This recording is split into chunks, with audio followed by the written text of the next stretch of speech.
Price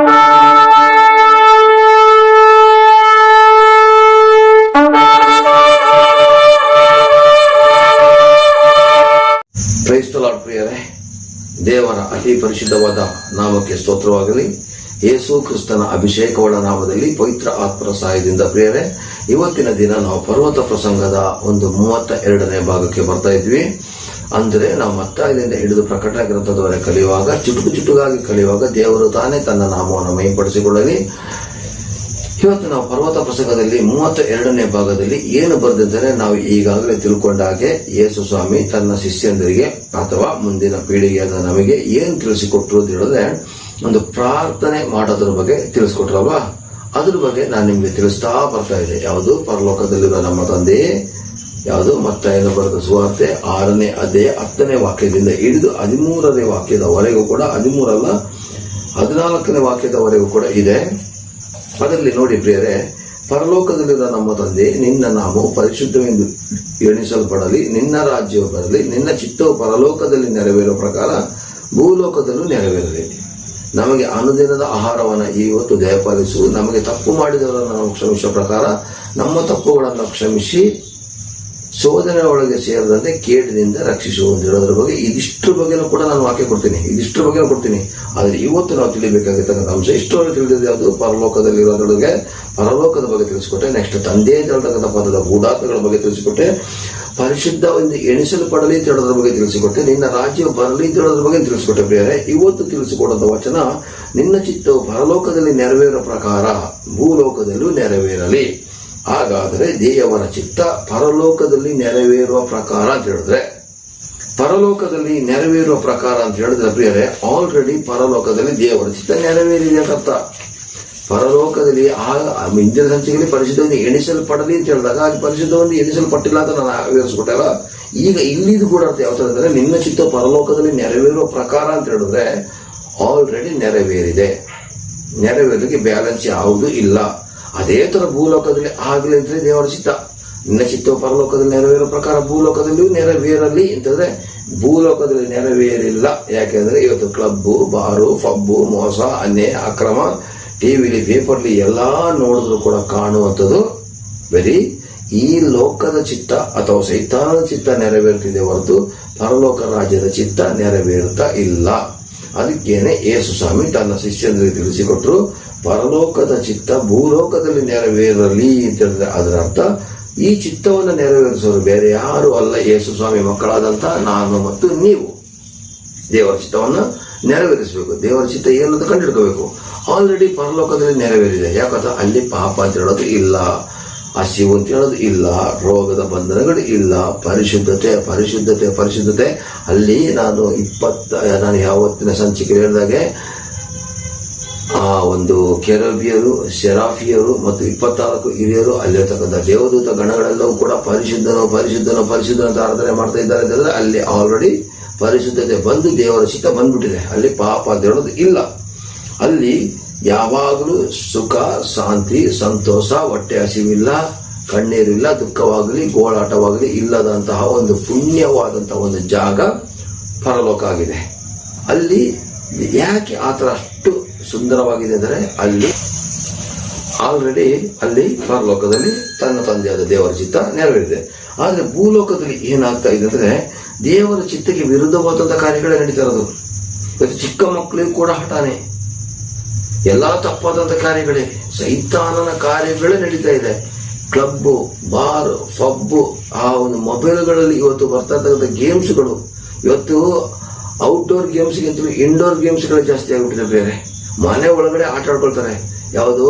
carrom board ಅಂತೆ, PUBG ಅಂತೆ, ಅದಂತೆ ಇದಂತೆ ಏನೇನೋ ಬಂದ್ಬಿಟ್ಟಿದೆ ನೋಡಿ. ಅದಲ್ಲದೇ ಮಾತಾಡಬೇಕಿದ್ರು ಕೂಡ ಅಷ್ಟೇನೆ, ಫ್ರೆಂಡ್ಸ್ಗಳನ್ನ ಮಾಡ್ಕೊಳ್ಳಿ ತಗೊಂಡು ಫ್ರೆಂಡ್ಸ್ ಆ್ಯಪ್ ಬರ್ತಾ ಇದೆ.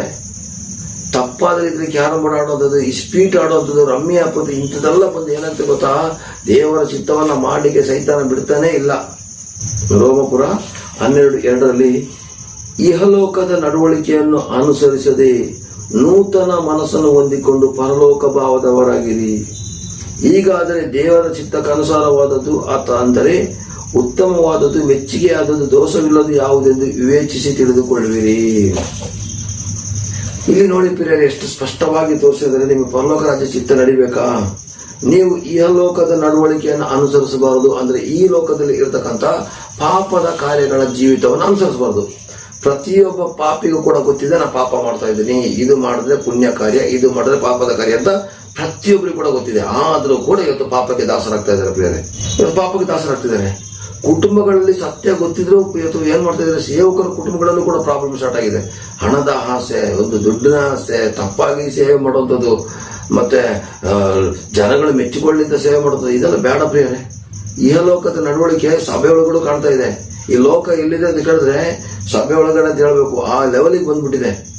ಅವ್ರಿಗಾದ್ರೂ ಜ್ಞಾನ ಇಲ್ಲ. ನಾವು ಬೈಬಲ್ ಓದಿರ್ತಕ್ಕಂಥ ನಮಗಾದ್ರೂ ಜ್ಞಾನ ಬೇಕಲ್ಲ, ಸತ್ಯ ಪ್ರಕಾರ ನಡಿಬೇಕು ಅಂತೇಳಿ ಜ್ಞಾನ ಬೇಕಾನೆ. ಇವತ್ತು ಅದು ಕೂಡ ಇಲ್ಲದಂತಾಗಿದೆ ಪ್ರಿಯರೇ. ಇಲ್ಲಿ ಸ್ವಾಮಿ ಹೇಳ್ತಾರೆ, ಇಹಲೋಕದ ನಡವಳಿಕೆಯನ್ನ ಯಾವ ರೀತಿ, ಇಹಲೋಕದ ನಡವಳಿಕೆಯನ್ನು ಅನುಸರಿಸದೆ ನೂತನ ಮನಸ್ಸನ್ನು ಹೊಂದಿಕೊಂಡು ಪರಲೋಕ ಭಾವದವರಾಗಿರಿ.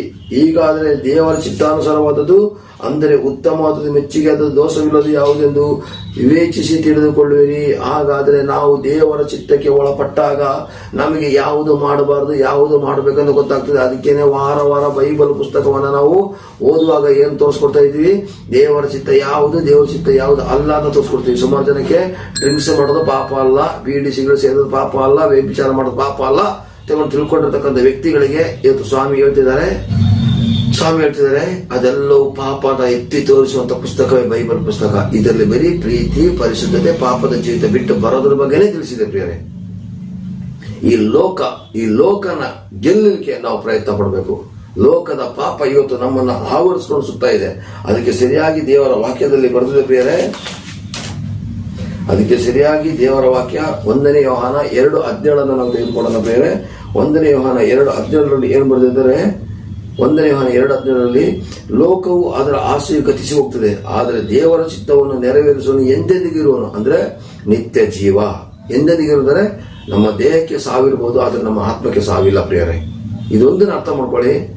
ಇಲ್ಲಿ ಬರೆದಿದೆ, ಲೋಕವು ಅದರ ಆಸೆಯು ಗತಿಸಿ ಹೋಗ್ತದೆ, ಆದರೆ ದೇವರ ಚಿತ್ತವನ್ನು ನೆರವೇರಿಸುವವನು ಎಂದೆಂದಿಗೂ ಇರುವನೆಂದರೆ ಅವನು ನಿತ್ಯತ್ವಕ್ಕೂ ದೇವರ ಸನ್ನಿಧಾನದಲ್ಲಿ ಇರ್ತಾನೆ. ಇಲ್ವಾ, ಸೈತಾನನ ಸನ್ನಿಧಾನಕ್ಕೆ ಹೋಗ್ಲೇಬೇಕಾಗ್ತದೆ. ಸೈತಾನ ಏನ್ ಮಾಡ್ತಾನೆ, ಆತನು ನಮಗೆ ಮೋಸ, ವೈಭಿಚಾರ ಅದೆಲ್ಲ ತೋರಿಸಿಕೊಟ್ಟು ದೇವರ ಚಿತ್ತಕ್ಕೆ ವಿರುದ್ಧವಾಗಿ ನಡೆಸುವಾಗ ನಾವು ರೋಮಪುರ 12:2 ಪ್ರಕಾರ ಇಹಲೋಕದ ನಡವಳಿಕೆಯನ್ನು ಅನುಸರಿಸದೆ ನೂತನ ಮನಸ್ಸನ್ನು ಹೊಂದಿಕೊಂಡು ಪರಲೋಕದ ಭಾವನೆಗಳನ್ನ ತಿಳ್ಕೋಬೇಕಾದ್ರೆ ಈ ಬೈಬಲ್ ಪುಸ್ತಕ ಓದಲೇಬೇಕು ಪ್ರಿಯರೇ. ಬೈಬಲ್ ಪುಸ್ತಕದಲ್ಲಿ ಅದನ್ನು ವಿಶೇಷವಾಗಿ ಹೊಸ ಒಡಂಬಡಿಕೆಯನ್ನು ಓದಿರ್ತಕ್ಕಂಥ ವ್ಯಕ್ತಿಗಳಿಗೆ ಯಾರಿಗೂ ಕೂಡ ಪಾಪ ಮಾಡ್ಲಿಕ್ಕೆ ಮನಸ್ಸು ಬರೋದಿಲ್ಲ. ಪಾಪ ಮಾಡಿದ್ರು ಕೂಡ ಅವನು ಘೋರ ಶಿಕ್ಷೆನ ಅನುಭವಿಸ್ತಾನೆ ಪ್ರಿಯರೇ. ಅದಂತೂ ನಿಜ. ಸತ್ಯ ಗೊತ್ತಿದ್ದು ಪಾಪ ಮಾಡಿದ್ರೆ ಅದಕ್ಕೆ ಪರಿಹಾರಕ್ಕಾಗಿ ಇನ್ಯಾವ ಯಜ್ಞಾನೂ ಇಲ್ಲ ಪ್ರಿಯರೇ. ಇದೊಂದನ್ನು ಅರ್ಥ ಮಾಡ್ಕೊಳ್ಳಿ ಪ್ರಿಯರೇ. Praise Lord. ಪ್ರಕಟಣೆ ಅಂತ 2:26 ಏನು ಬರೆದರೆ, ಯಾವನು ಜಯಿಸಲಿದ್ದು ನನಗೆ ಮೆಚ್ಚುಗೆಯಾದ ಕೃತ್ಯಗಳನ್ನು ಕಡೆಯವರೆಗೆ ನಡೆಸ್ತಾನೋ ಅವನಿಗೆ ನಾನು ತಂದೆಯಿಂದ ಹೊಂದಿದ ಅಧಿಕಾರದಂತೆ ಜನಾಂಗಗಳ ಮೇಲೆ ಅಧಿಕಾರವನ್ನು ಕೊಡುವೆನು. ಹಾಗಾದರೆ ನಿಮಗೆ ಅಧಿಕಾರ ಕೊಡ್ತಾರೆ ಪ್ರಿಯರೇ. ಯಾವನು ಜಯಶಾಲಿಯಾಗಿದ್ದು ನನಗೆ ಮೆಚ್ಚುಗೆಯಾದ ಕೃತ್ಯಗಳನ್ನು ಕಡೆಯವರೆಗೆ ನಡೆಸ್ತಾನೋ, ರಕ್ಷಣೆ ಹೊಂದೋದಕ್ಕಿಂತ ಮೊದಲು ಬಿಡಿ, ತಪ್ಪು ಮಾಡಿದೀವಿ, ಪಾಪ ಮಾಡಿದೀವಿ, ಎಲ್ಲ ಮಾಡಿದ್ವಿ. ರಕ್ಷಣೆ ಹೊಂದಿದ ಮೇಲೂ ಕೂಡ ಪಾಪ ಮಾಡ್ತಾ ಇರ್ತಕ್ಕಂಥ ವ್ಯಕ್ತಿಗಳಿಗೆ ಹೇಳೋದು, ರಕ್ಷಣೆ ಹೊಂದಿದ ಮೇಲೂ ಕಡೆಯವರೆಗೆ ಯಾರು ನಡೀತಾರೋ ಅವರಿಗೆ ಏನಂತ ಬರೆದೆ ಅಂತ ಕೆಳಗಡೆ ವಾಕ್ಯ ಹೋದ್ರೆ ಬಹಳ ಚೆನ್ನಾಗಿದೆ.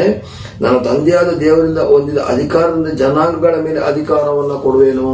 ಹಾಗಾದರೆ ನಮಗೆ ದೇವರು ಜಯ ಹೊಂದಿದವರಿಗೆ ಪರಲೋಕ ರಾಜ್ಯದಲ್ಲಿಯೂ ಅಧಿಕಾರ, ಭೂಲೋಕದಲ್ಲಿಯೂ ಅಧಿಕಾರವನ್ನು ಕೊಡ್ತಾರೆ ಪ್ರಿಯರೇ.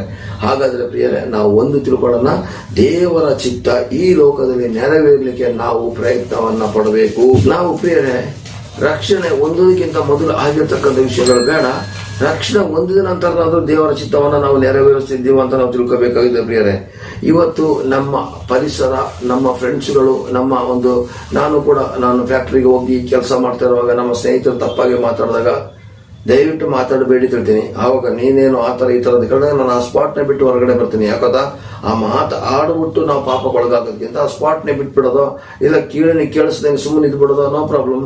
ಈಗ ಪಕ್ಕದಲ್ಲಿ ನಮ್ಮ ಟೇಬಲ್ ಪಕ್ಕದಲ್ಲಿ ನಾವು ಮಾತಾಡ್ತಿರ್ತಾನೆ, ಟೇಬಲ್ ಎದ್ದು ಹೋದ್ರೆ ಏನಾಗ್ತದೆ, ನನ್ನ ಕೆಲಸ ಪೆಂಡಿಂಗ್ ಆಗ್ತದೆ. ಅವ್ರು ಹೇಳ್ತಾ ಇರಲಿಲ್ಲ ಕೂಡ ನಾವೇನ್ ಮಾಡೋಣ, ಆದಷ್ಟು ಪರಲೋಕದ ಧ್ಯಾನ ಮಾಡೋಣ ಬೇರೆ. ಯಾಕೆಂದ್ರೆ ದೇವರ ಚಿತ್ತವನ್ನು ನಡೆಸಲಿಕ್ಕೆ ನಿಜವಾಗಿ ಬಿಡೋದಿಲ್ಲ ಸೈತಾನ. ಬಹಳ ತೊಂದರೆ ಕೊಡ್ತಾನೆ, ಬಹಳ ಹಿಂಸೆ ಕೊಡ್ತಾನೆ. ಆದ್ರೆ ಕೊನೆಯವರೆಗೆ ನಾವು ತಡ್ಕೊಂಡ್ರೆ ನಾವು ಜಯಶಾಲಿಗಳಾಗಿ ಜೀವಿಸ್ತೀವಿ. ಹಾಗೆ ಪ್ರಕಟಣೆ 3ನೇ ಅಧ್ಯಾಯದಲ್ಲಿ ಬರೆದಿದೆ, ಯಾರು ಜಯ ಹೊಂದುತ್ತಾನೋ ಅವನು ನನ್ನ ತಂದೆಯ ಸಿಂಹಾಸನದಲ್ಲಿ ನನ್ನೊಡನೆ ಕೂರಿಸಿಕೊಳ್ತೀನಿ ಅಂತ ಕೂಡ ದೇವರು ವಾಕ್ಯದಲ್ಲಿ ಬರೆದಿದೆ ಪ್ರಿಯರೇ. ಹಾಗಾದ್ರೆ ಪ್ರಿಯರೇ, ನಾವು ದೇವರ ಚಿತ್ತವನ್ನು ನೆರವೇರಿಸಿ ದೇವರ ನಾಮನ ಮಹಿಪಡಿಸಲಿಕ್ಕೆ ದೇವರು ನಮಗೆ ಶಕ್ತಿ ಬಲ ಕೊಡಬೇಕು ಪ್ರಿಯರೇ. ಇದಕ್ಕೋಸ್ಕರ ಪ್ರಾರ್ಥನೆ ಮಾಡೋಣ. ಯಾವುದಕ್ಕೆ? ದೇವರೇ, ಪ್ರತಿದಿನವೂ ಪ್ರತಿಕ್ಷಣವೂ ನಿನ್ನ ಚಿತ್ತವನ್ನು ನೆರವೇರಿಸಲಿಕ್ಕಿರುವಂತಹ ಶಕ್ತಿ ಬಲ ಮನಸ್ಸನ್ನು ಕೊಟ್ಟು ಕಾಪಾಡಪ್ಪ ಅಂತ ದೇವರನ್ನ ಬೇಡಿಕೊಳ್ಳುತ್ತಾ ದೇವರನ್ನ ಮಹಿಪಡಿಸುವ. ಆಮೇನ್, ಆಮೇನ್, ಆಮೇನ್. ಪ್ರೈಸ್ ದಿ ಲಾರ್ಡ್ ಪ್ರಿಯರೇ. ದೇವರು ನಿಮ್ಮನ್ನು ಆಶೀರ್ವದಿಸಲಿ.